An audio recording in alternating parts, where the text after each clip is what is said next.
pé na estrada, com a direção já traçada, eu vou seguir. Com o pé na estrada, com a direção já traçada, eu vou seguir. Não olhes pra trás e nunca digas eu não sou capaz. Nunca digas eu não vou chegar. Eu já fui e vou, irei outras vezes se preciso for. Essa estrada é feita pra trilhar. Se Deus é o sol, somos a terra, então vamos nos iluminar. Se a vida é a chance de nos melhorar, vamos então aproveitar. Não olhes pra trás e nunca digas eu não sou capaz. Nunca digas eu não vou chegar. Eu já fui e vou, irei outras vezes se preciso for. Essa estrada é feita pra trilhar. Certo dia alguém chegou e ao mestre perguntou: o que espera Deus de mim? Como posso ser feliz? Vai, vende tudo que tens e dá a quem não tem amor. Dá de ti mesmo sem nada esperar e volta, pega tua cruz e vem, segue comigo assim, sem nada pedir, terás tudo enfim.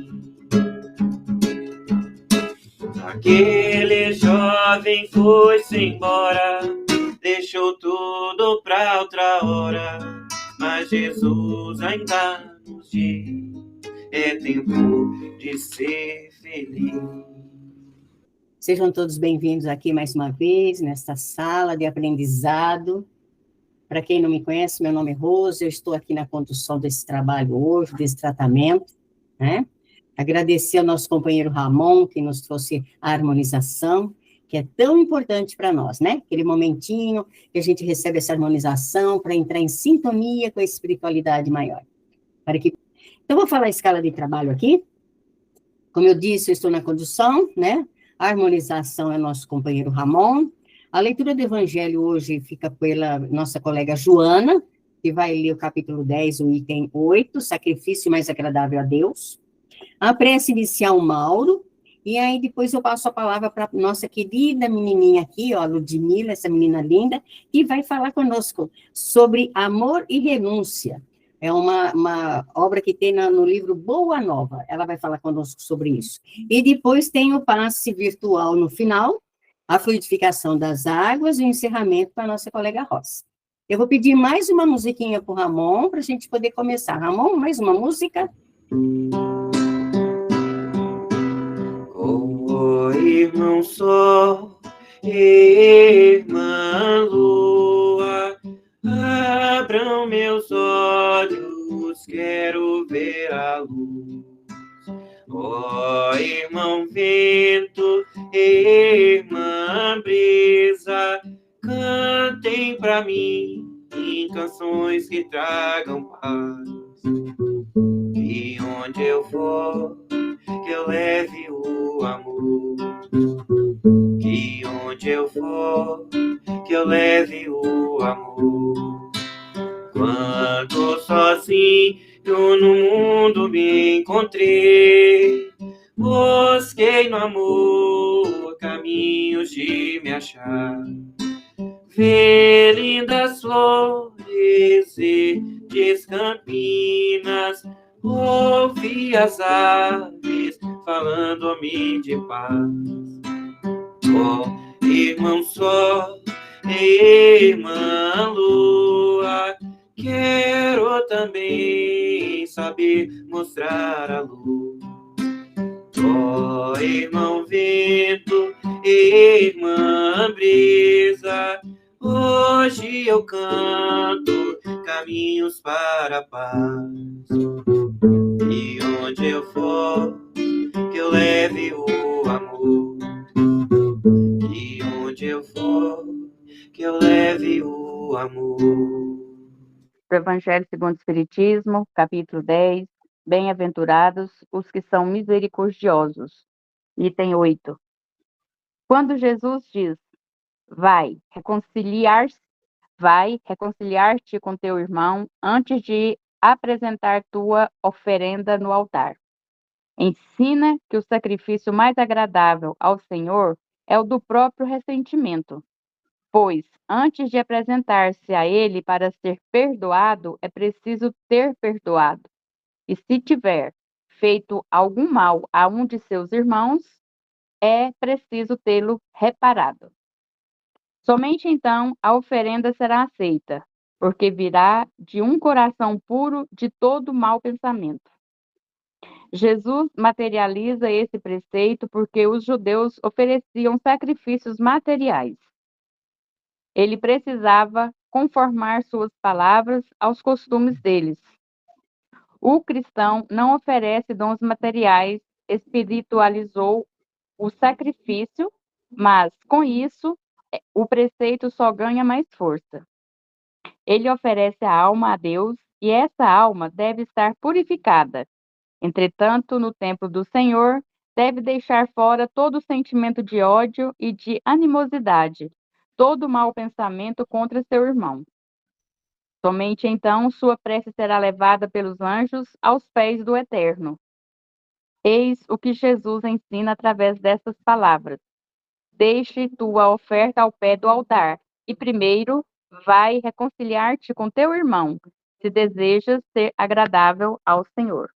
E assim seja. Vamos então, depois de ouvir a leitura do Evangelho, nos ensinando a amar o nosso próximo. Vamos, nesse momento, elevar os nossos pensamentos, purificar os nossos sentimentos e pedir ao Mestre Jesus, a espiritualidade amiga, que sempre está ao nosso lado, que eles possam, Senhor, intuir a palestrante da noite, inspirá-la, para que ela possa, de forma clara, explanar os ensinamentos. Que nós possamos não apenas absorver esses ensinamentos, mas colocá-los em prática no nosso dia a dia, numa reforma íntima constante em nossas vidas. E assim, Mestre amado Jesus, agradecidos que estamos por essa oportunidade que nos é dada mais uma vez, nós nos pedimos, Mestre, que permaneça conosco, nos intuindo, nos inspirando e nos indicando sempre o melhor caminho, agora, hoje e sempre. Que assim seja. Vou passar a palavra para a Ludmila. Ludmila, é com você agora, minha lindinha. Obrigada, dona Rose.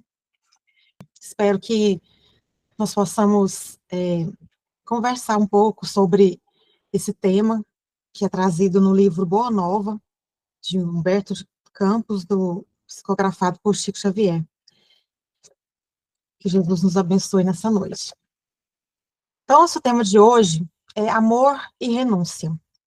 É baseado no capítulo 12, como eu disse, do livro Boa Nova, de Humberto de Campos. Quem não conhece esse livro, é um livro maravilhoso, de lições muito profundas, que Humberto de Campos nos traz sobre vários temas, várias pessoas que passaram pela vida de Jesus. Então, um livro excelente, essencial, muito bom, uma leitura que eu indico bastante. Então, o que é esse amor e essa renúncia? A suprema fidelidade. O amor verdadeiro, ele exige renúncia. não apenas uma renúncia material, mas renúncia das nossas vontades e afetos mais caros. Não existe amor com egoísmo, né? Não combina com egoísmo o amor, não combina com a vaidade, com o ciúme. Então, o amor verdadeiro, ele exige essa renúncia. E a renúncia que Jesus, que Humberto de Campos retratou aqui, pelas falas de Jesus, é uma renúncia muito profunda, como nós vamos ver aqui. Então, o amor verdadeiro, ele exige renúncia. Uma das vezes que Jesus estava fazendo suas pregações lá, à beira do lago de Genezaré, os apóstolos juntos, né, com ele, e quando terminou a preleção de Jesus, Jesus foi para a casa de Pedro. Jesus costumava frequentar muito a casa de Pedro. E eles foram, e Pedro estava um pouco pensativo acerca de algumas falas de Jesus. E ele então perguntou para Jesus, que é uma dúvida que ele tinha. Jesus, com relação às bodas de Caná, que foi a sua seu primeiro milagre, como que pode o senhor oferecer vinho para as pessoas? A gente não estaria dessa forma estimulando o vício, a gula nas pessoas? Para quem não se recorda, as bodas de Caná foi o início do apostolado de Cristo. Foi uma festa de casamento da família de Maria, sua mãe, e ela foi convidada. Jesus também foi convidado para essa festa, então estavam parentes de Jesus, de Maria, amigos. Alguns apóstolos também foram nessa festa. Em determinado momento, o vinho acabou. Naquela época se tomava muito vinho, né? Era a bebida, a bebida que eles usavam, que eles utilizavam naquela região. E acabou-se o vinho. E Maria então chegou para Jesus e disse: "Meu filho, acabou o vinho." E ele, tipo assim, "Ai, mãe, mas e aí, o que eu posso fazer?" Aí ela foi, chamou alguns garçons, né, serviçais lá da festa, e falou: "Façam tudo que o meu filho pedir para vocês fazerem." Então, Jesus pediu que eles trouxessem as talhas, né, que eram aquelas recipientes grandes, onde eles colocavam as bebidas, pediu para que eles enchessem de água e que levassem. E aí, quando chegou lá no mestre, né, do serviçal, ele foi, pegou e viu que era vinho, e começou a servir. As pessoas disseram que esse era o melhor vinho que estava sendo servido na festa, que era melhor do que o que estava sendo servido anteriormente. Então, nesse dia, nessa passagem, Jesus começou o seu apostolado aqui na Terra. E o apóstolo Pedro, ficou com essa dúvida. Por que Jesus fez isso, né? Serviu bebida numa festa. Jesus, então, disse a ele: "Pedro, você não gosta de agradar seus amigos? Então, eu dei alegria para os meus amigos. Dei alegria para aquelas pessoas, porque todos eram meus amigos. E quando nós amamos, nós queremos ver as pessoas felizes. Não é verdade? Quando a gente recebe alguém em nossa casa, amigos, parentes, nós não queremos agradar, nós não fazemos tudo para que a pessoa se sinta bem naquele lugar, naquele ambiente. Foi isso que Jesus quis fazer. Quis demonstrar a sua alegria em tê-los como amigos. Então, nessas bodas de Caná, Jesus transformou a água em vinho, foi seu primeiro milagre. Mas Pedro ficou com essa dúvida, né? Por que eles tinham servido o vinho? Então, Jesus afirma que os afetos da alma, os nossos amigos, familiares, eles são laços misteriosos que nos conduzem a Deus e devem ser santificados pela alegria e pelo serviço. Então, Jesus, naquele dia, ele prestou um serviço para os amigos e deu-lhes alegria. Mas essa passagem, essa parábola, né, essa história, ela tem uma simbologia também, como todas as histórias de Jesus, né? Ele falou para Pedro, mas Pedro, aquele vinho ali, ele simbolizou a alegria com que desejo selar a existência do reino de Deus nos corações de todas as pessoas, de todos nós. Então, foi como se Jesus estivesse comemorando também a sua vinda aqui e a existência, né, dessa boa nova de trazer o reino de Deus para nós. Então, esse vinho, essa festa, foi como se ele estivesse comemorando. Mas, além disso, Pedro ainda ficou com outra dúvida. Mas e quando os amigos nos retribuem com ingratidão? Que às vezes nós nos decepcionamos com nossos amigos, com algum familiar, com alguma questão de ingratidão, de indiferença. Aí Jesus responde que a capacidade de sentir grandes afeições já é, em si mesma, um tesouro. Então, que nós não devemos esperar retribuição de tudo que nós façamos para o próximo.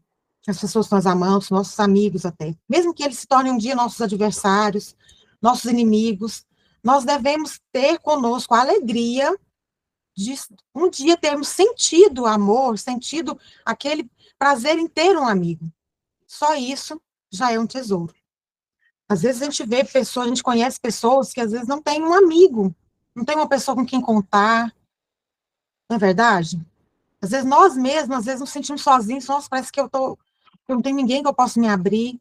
Então, nós termos amigos, nós termos pessoas que amamos e que nos amam, isso é um grande tesouro.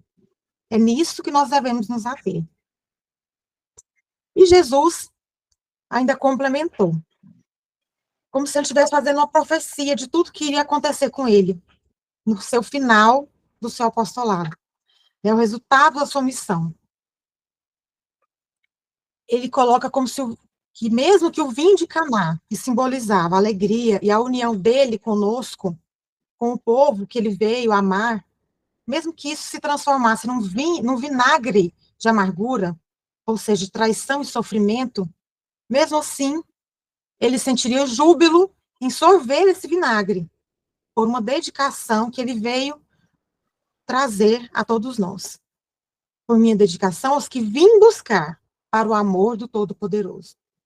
Então, mesmo que esse vinho um dia se transforme em vinagre para nós devemos ter júbilo, alegria em sorver esse vinagre, em ter que tomar esse vinagre, por a nossa dedicação a essas pessoas a quem nós amamos, em função de um bem maior, que seria o quê? O amor a Deus, o amor às suas leis, a obediência aos desígnios de Deus, que muitas vezes nós não conhecemos, nós não sabemos. Então, o verdadeiro amor, ele aceita a dor por uma causa maior. Não é que você vai aceitar o amor, aceitar a dor e gostar da dor, não é isso. Nós vamos passar pela dor por uma causa maior. E esse júbilo de Jesus, que não está na dor, mas na sua fidelidade ao propósito de amar e salvar a humanidade, superando o seu sofrimento pessoal. Foi isso que ele nos mostrou no final da sua vida. E como que essa renúncia, né, que Jesus fala, que é esse vinagre, né, que às vezes nós passamos, todos os homens que não tivessem decididos a colocar o reino de Deus acima dos pais, mães e irmãos terrestres, não podiam ser seus discípulos. Essa foi outra passagem de Jesus que é meio polêmica, que pode nos trazer dúvidas. Como que Jesus coloca, né, que nós devemos nos separar de pais, mães, irmãos, filhos, aqui terrestres, né, na busca pelo reino de Deus? Parece que são coisas contraditórias, né? E Pedro perguntou isso para Jesus, numa outra oportunidade ele perguntou isso também para Jesus, porque ele mesmo estava com dúvida, porque parecia uma contradição esse ensinamento de Jesus. Foi então que Jesus falou que não, ele não condena os laços de família, o evangelho não condena isso, muito pelo contrário, e coloca acima deles o laço indestrutível da paternidade de Deus. Então, não é que os nossos laços familiares, os nossos laços de amizade, de amor, eles são frágeis. Jesus não está condenando isso, mas ele está colocando algo acima disso, que é a paternidade de Deus. Jesus disse, amar a Deus sobre todas as coisas. Esse é o primeiro mandamento. E o segundo, amar ao próximo como a si mesmo. Então, nós devemos sempre lembrar que nós somos filhos de Deus. Que nós estamos hoje casados com alguém, nós estamos hoje filho de alguém, estamos hoje pai, mãe de alguém, estamos hoje, amigos, com uma rede de amizade, nós estamos hoje. Mas o que nós somos filhos de Deus. Esse é o primeiro mandamento. É isso que Jesus quis mostrar. O reino dos céus no coração deve ser o tema central de nossas vidas. Jesus também disse: buscai primeiro o reino de Deus, e tudo mais vos será dado por acréscimo. Mais uma vez, ele nos ensina. Primeiro o reino de Deus. Primeiro o reino dos céus. Tudo a mais é por acréscimo. Tudo a mais são acessórios, são meios para que nós consigamos construir esse reino de Deus. Mas aonde esse reino? Não é aqui nem acolá. É dentro dos nossos corações, dentro de nós mesmos. Então, nós estamos aqui para construir a nossa melhor interior, para sermos pessoas melhores, para nós nos evoluirmos. Isso é buscar o reino de Deus. E o reino de Deus são as suas leis, são os seus ensinamentos. Então, isso que é o principal, o tema principal da nossa vida. Parece que é muito assim, grave, né? Quando a gente fala em família, mas é uma questão assim, primordial para nós pensarmos nisso. Que, acima de tudo, está a nossa filiação de Deus. Então, nós temos que ser fiéis a esses ensinamentos, a essas leis, para que a gente não se torne pessoas que julgam, que ficam revoltadas, que não aceitem as situações, que fiquem com ódio, que fiquem com raiva, quando passarmos por provações, com situações difíceis da nossa vida. Essa pergunta Jesus fez para Pedro, nessas conversas que eles estavam tendo. Já pensaste no supremo sacrifício de renunciar? Será que nós já pensamos nisso, cada um de nós? O supremo sacrifício de renunciar. Mas como é que é essa renúncia? Então, Jesus disse, na construção do reino de Deus, chega um instante de separação, que é necessário se saiba suportar com sincero desprendimento. Então, em algum momento de nossas vidas, nós vamos passar por esses instantes de separação. Então, na construção desse reino de Deus em nós, na construção das virtudes em nós, do bem em nós, vão ter momentos em que nós vamos precisar passar por separações. E aí é que está a renúncia, que é nós sabemos suportar esses instantes com desprendimento. Que separações são essas que podem acontecer conosco? Pela morte do corpo, nós sabemos que a morte é apenas o corpo. O espírito não morre. O espírito continua num outro plano, continua sua vida em um outro plano. Se nós não soubermos isso é uma lei divina. Se nós não tivermos essa lei realmente firme em nós entramos em desespero, nós vamos ficar contra Deus, contra outras pessoas que nós vamos julgar como causadores daquela morte. Então, essa é um exemplo de uma separação que nós temos que aprender a suportar com desprendimento. Separação das posições estimáveis do mundo, né? Isso gera o quê em nós? Nos livrarmos de vaidade, de orgulho, por posições que às vezes a gente cultiva tanto, nos dá tanto orgulho, nos deixa tão vaidosos, tão felizes, entre aspas, conosco mesmo, que nos leva ao egoísmo. Separações da família. Muitas vezes a gente tem que separar, às vezes, por alguns instantes que sejam, por horas, da nossa família.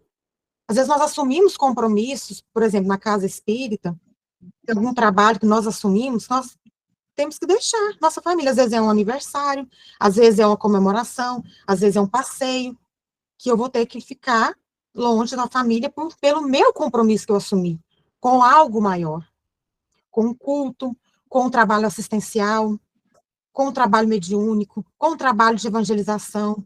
Então, eu assumi aquela tarefa. Então, essa é a minha renúncia. Naquele dia, naquele horário, eu estou desenvolvendo essa tarefa. De viver nas paisagens queridas. Nós, às vezes, vivemos num ambiente onde temos uma paisagem muito bonita, por exemplo, praças, nós temos uma cidade, um lugar que nós moramos asfaltado, pessoas bonitas, nós gostamos de ir em lugares ver as pessoas bonitas, bem arrumadas, mas será que nós conseguimos nos desprender disso, renunciar a isso, para ir em lugares de outras paisagens? Por exemplo, um lugar, uma periferia, uma rua que não tem asfalto, em casas que não tem reboco, crianças que estão descalças, às vezes sujas. Será que nós conseguimos fazer isso? Em vislumbrar outras paisagens que às vezes não são paisagens que nós gostaríamos de ver? Ou de uma alma bem amada que preferiu ficar distante entre as flores venenosas de um dia.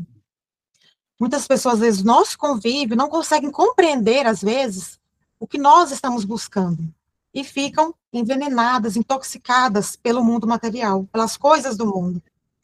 Então, talvez a gente precise se distanciar das pessoas. Às vezes, não um distanciamento físico, um distanciamento, assim, de não conversar mais com a pessoa, não é isso. Mas, às vezes, um distanciamento de ideias, de pontos de vista, que, às vezes, se tornam distantes.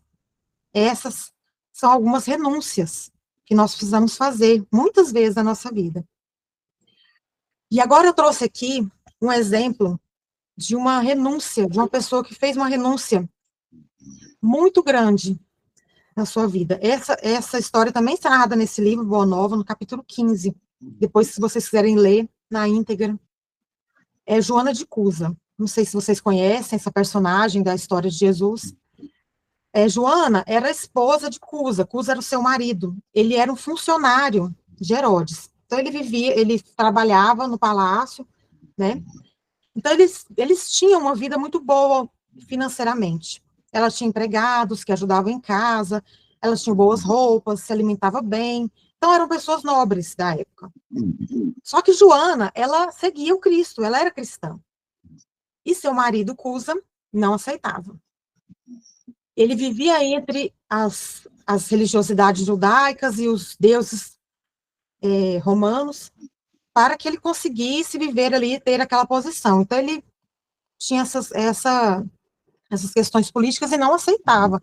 E eles tinham muitos problemas com relação a isso, que estava afetando o casamento. E um dia, Joana foi conversar com Jesus, e ele mesmo falou com ela, para que ela não se deixasse levar pelas contendas com o marido, que ela o amasse como ele era, para que ela parasse de ver nele os defeitos e visse as virtudes, para que ela o amasse cada vez mais, mesmo que ele tivesse as dificuldades dele. Hoje, ele não entendia o caminho dela, mas um dia ele entender. Hoje, ele não seguia o caminho que ela estava seguindo, um dia ele ia seguir. Então, Jesus a aconselhou dessa forma. E então, ela voltou para o lar, e o lar dela se transformou, né? Então, o que Jesus disse? Transformou as dores do lar em um hino de triunfo silencioso, trabalhando, silenciando, como o mestre a aconselhou. Vai, filha, ser fiel. A última coisa que Jesus disse a ela. Então, ela voltou para casa e mudou o seu comportamento, porque ela queria mudar o marido dela. E Jesus falou, não, você não vai mudar, você vai mudar a você. E amá-lo como ele. Dê graças a Deus por ele estar com você nessa vida, porque por algum motivo vocês estão juntos hoje, que você não sabe, mas nada é por acaso. Então ela foi, e a vida então deles melhorou muito, porque ela não ficou mais tentando removê-lo das ideias dele, para passar a compartilhar com ela das suas ideias cristãs.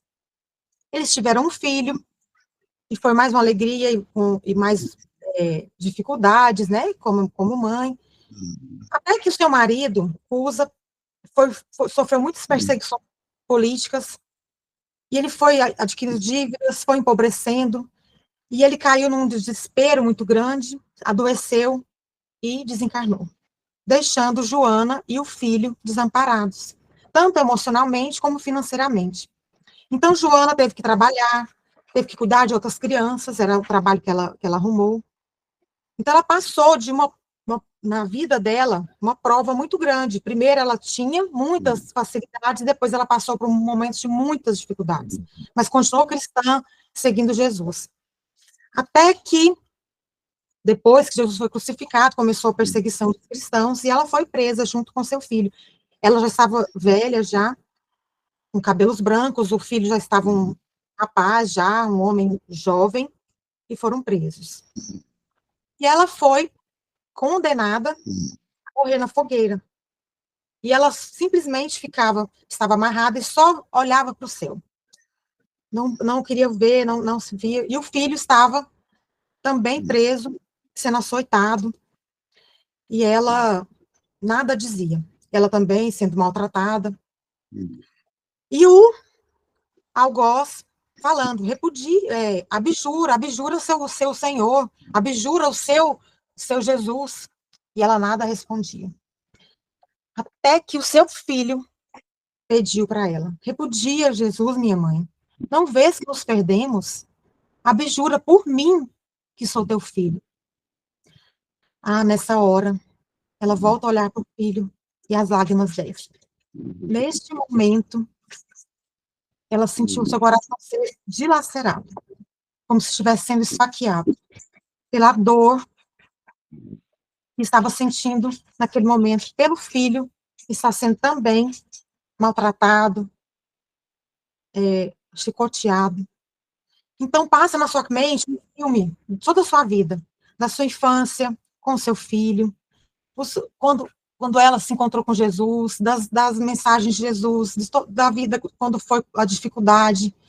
Passou um filme, e ela se lembrou daquela frase que Jesus disse: vai, filha, ser fiel.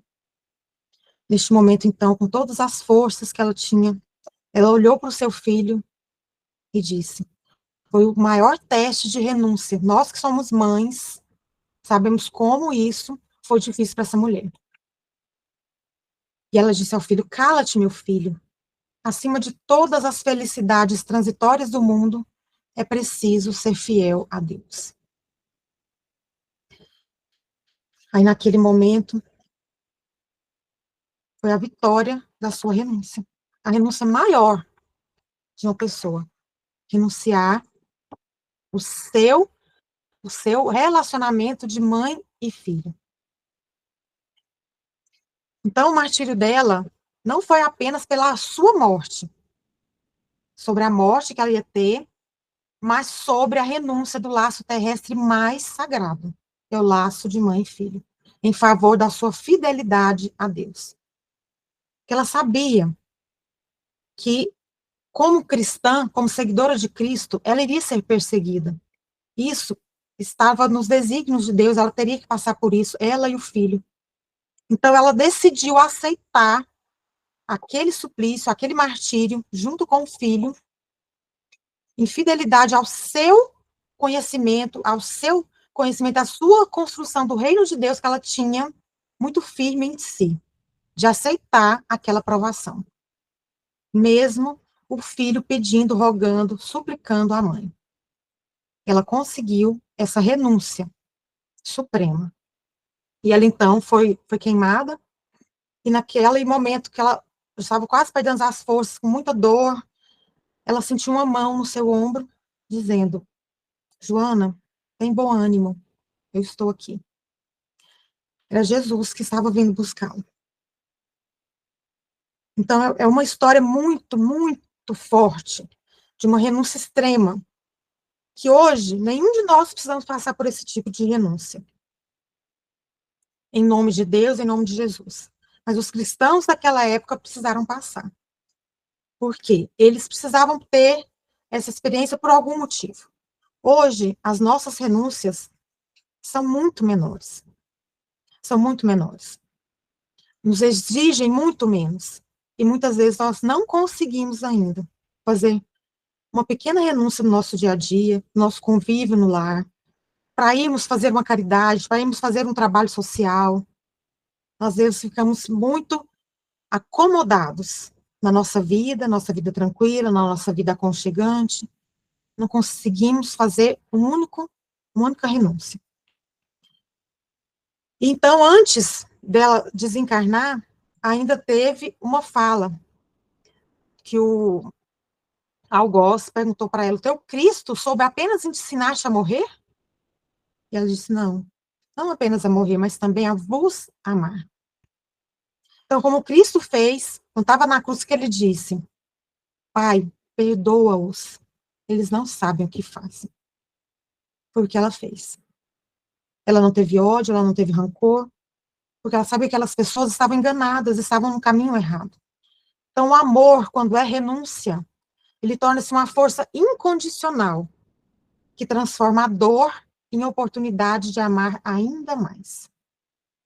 Então, é o ápice do amor, quando ele é uma renúncia, nesse âmbito.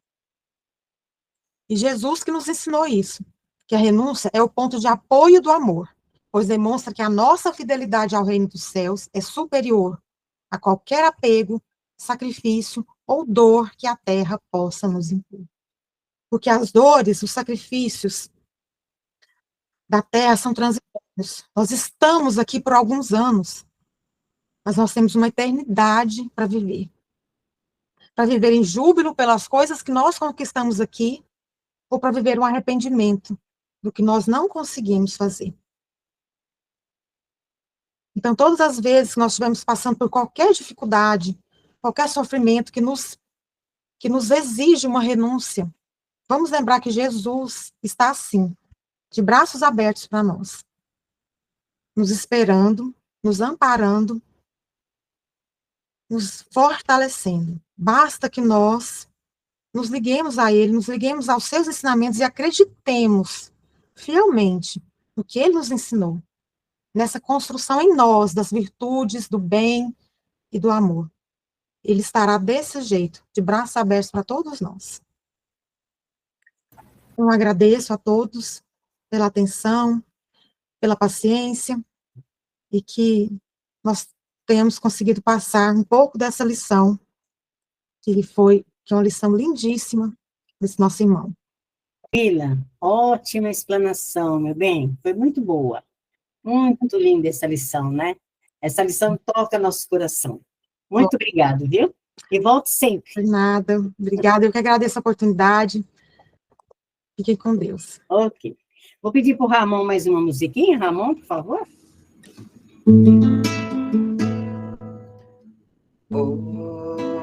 Olhos cristalinos, azuis da cor do céu,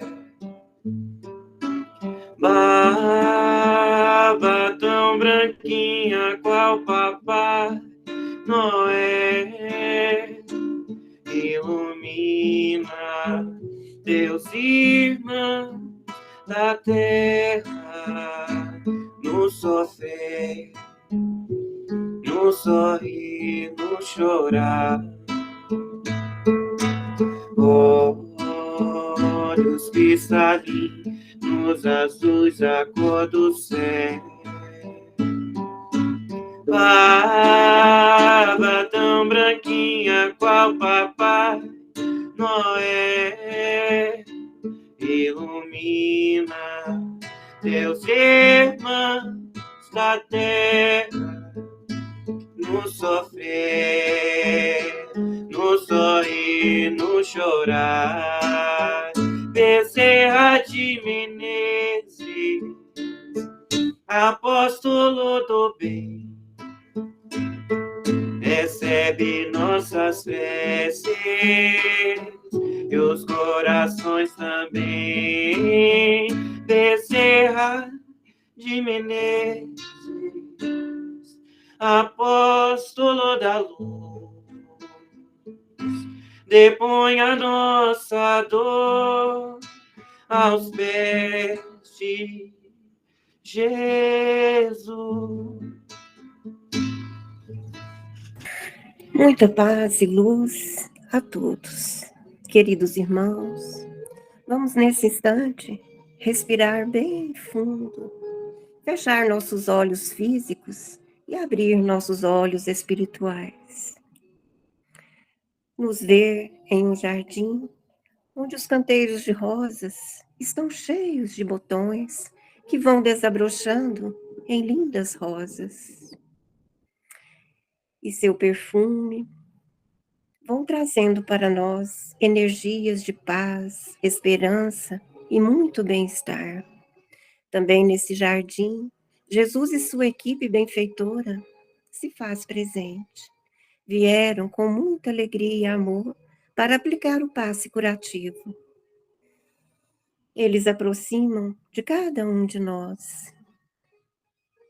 Fiquemos bem receptivos, confiantes que toda negatividade estão sendo retiradas do nosso corpo físico, mental e espiritual. Dores de angústias, tristezas, perdas, desânimos. Eles entregam agora a cada um de nós uma rosa branca. Recebamos com fé, pois o perfume delas nos envolve, trazendo esperança de uma grande renovação e despertar.